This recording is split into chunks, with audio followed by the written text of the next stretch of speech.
No. What?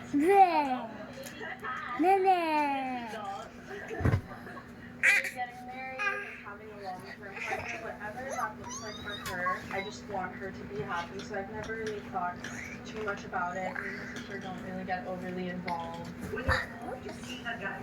Well, I'm sure me and Emily probably make slight comments at the start, and I'll be like, Yun, dede siya sa'yo. Patidiin mo. Labas mo yung dede mo. Labas mo yung dede mo, ano. Patidiin mo. Ayan. Labas mo yung pepperoni. Dali, dede siya. Ayan, ayaw mo daw ilabas yung pepperoni. Dede nga siya. Mami, ayos. Laglag na yung ulo.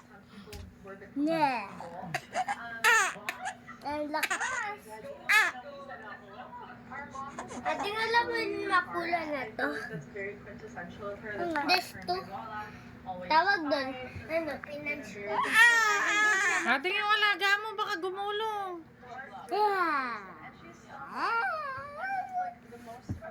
Gusto niyan dumedi, anak. Padidiin mo na sa pepperoni. Ayan, oh, gusto niyan dumedi. Oh.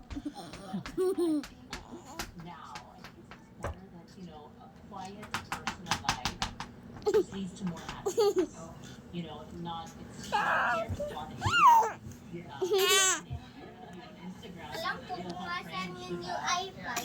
Okay, like flex slightly is serious. I never go into a relationship that's not serious.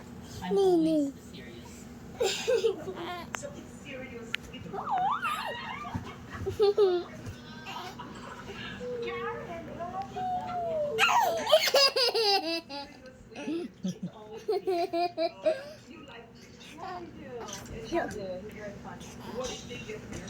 What did you guys think? I was to get married.